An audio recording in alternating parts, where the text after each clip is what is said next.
That film you just saw, I've been asked to be involved. My friend Michael is a wonderful guy. He studied philosophy and religion in college. He's just a year out of college, University of Toronto. He would like to study 5 or 6 athletes, and Wesley's one of them that he wants to study and follow for a time and document. That particular run was about a month and a half ago. It was where Wesley trains in Canada. He goes back and forth between Canada, where his wife's from, and Kenya. But that was a 22-mile run. It was the average pace was 5:18. You saw him well into it there. Usually athletes at that level, the best in the world marathoners that I've had the pleasure to be with, it's unbelievable, the training. You know, you can't even don't even think about it now. Like when I was where you were, I was like, run a marathon? Are you kidding me? I'm maxed at 2 miles. There's no way I'm going to run a marathon. And then, you know, slowly but slowly, you might find yourself, my coach said, hey, Phil, you know, you do pretty well over 10K. Hey, your half marathon's pretty good. You seem to do well at long runs. You might want to try this. And I enjoy it.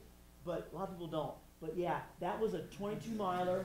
The average pace was 5:18. Now, usually the best marathoners, especially Africans, will use progression running. So he's going to start slow. Most likely, he's going to start around 6:20 pace if he's really tired. So he'll just be trotting along, you know, and then he'll start. Sorry. So it's all context, right? It's all context. Where Jay was saying date pace. Where am I now? Remember? So Jay said date pace.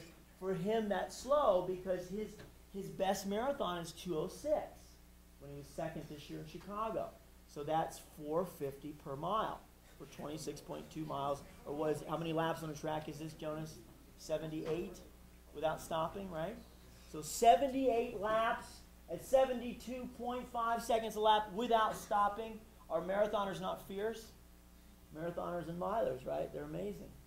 So it's pretty incredible, the training loads. I got up there and blew my mind. I mean, I thought I'd seen some great runners and been all over, but I went to Africa, and at first there was this thing called Discovery Kenya where my coach, Dr. Rosa, Gabriel Rosa, is one of the most famous coaches in the world for the marathon, and he's Italian, and he invited all the press to come because everybody in the world thought that all the Kenyans were doping.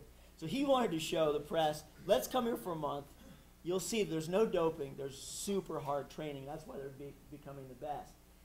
We were in Jeeps following them, started at 7,000 feet at the camps, and some of the runs, this one that would end at this place called Mama Soda, this little place where this mama had a soda shop. And so you'd finish, and the typical run for the Italians and the Spaniards are 38 kilometers, so it's like 24 and a half miles. That's like a typical test. And you've got to use a progression, so you start slow, and then by 20 minutes you're into it, and you're winding it up, and you're going up and up and up and up and down and flat and up, and you keep climbing, and you finish at like 9,500 feet to the top of what's like the African Grand Canyon, this giant escarpment. And I couldn't believe it, but I was seeing people run 4:50 pace at 9,000 feet uphill. Then I started to say, oh, now I know why they're winning and dominating all the races, right? So it was just amazing, and a lot of them came from just a nice progression of walking to school, of that early development. You know, how could they do it?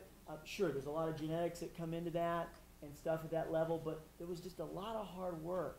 And I was able to improve in the marathon just amazingly by going there and got my time down to, at the end, for me, 2:23 was a very good run based on my other PRs, and ran that 3 times. So I was able to replicate it because my training levels were so high, and I was able to maintain that. And the only way I wouldn't have been injured from my previous history, obviously, of high school, college being totally injured, was really working hard on the little things. As I was saying briefly out there, it's the little things that make the champions, and the little things become the big things. And that's what I see in following the best, and I've tried to live a life of excellence, and I feel so blessed that I'm still running, and I enjoy it every day. This morning I was running with friends, and we ran up the mountain and came back down, and even though I was holding them up because I'm coming from sea level, they were graciously waiting on me. Those are the things that I always remember, is still being able to do it at almost 45 years old and still enjoying it. So for me, it's become a lifetime sport, and I've gotten so much out of it. I've traveled the world, met the most amazing people, learned about different cultures. When I was in Kenya, the guys gave me land and a goat. You got to come back, Philip. You got to come back. And so we keep in touch. We see them at the races and stuff, and it's just amazing, the open hearts. I saw competition at a different level. Instead of trying to fight each other, one of the root words of competition is compiter, which means we strive together. And I've always thought, for me, that makes a lot of sense, is we can build each other up, and that becomes fun to me. Any other questions about, yes, please. How do people like that run so much, like have so much mileage and not get injured?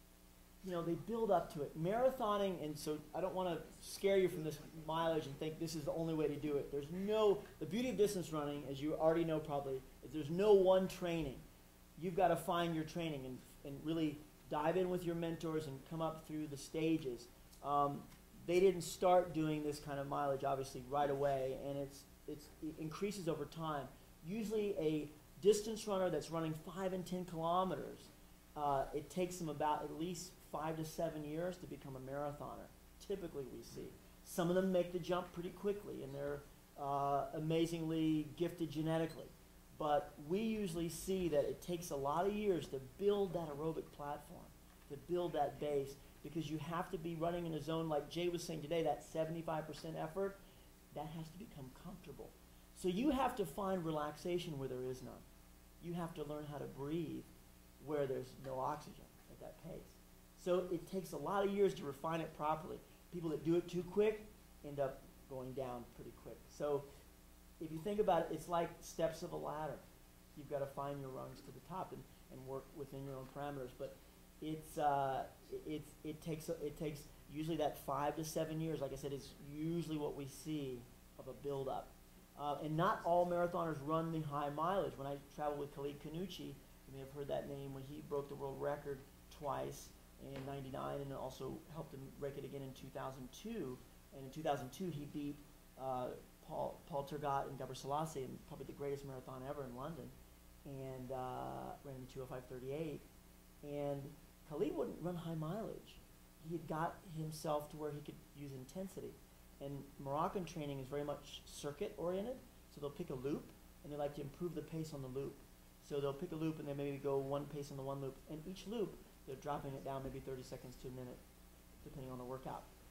And so Khalid would maybe start out at his easy pace, which for him maybe was at that time was 5:50 per mile, and then he would finish most workouts, most regular days at 4:50 per mile, which would be marathon pace, and that was every day. And we would bring in new Kenyans and new Moroccans and new Ethiopians to run with him, because he would just turn them back. I mean, that's how fierce he was. And you could hear him if you were, some of you that are from Albuquerque know Academy, right? Albuquerque. Okay, represent Academy, right? So one side of Academy to the other, you could hear athletes like Paula Radcliffe and Khalid Kanuchi. You can hear them, and those of you that know that have seen them train, you can hear them breathing, you can hear them respirating. That's how hard they're working. And they build up to that. And so that's the important thing, is you're learning about finding that threshold, is you've got to build up to finding your pace. And world record training, let me preface this, is very different than elite training. There's great training, there's elite training.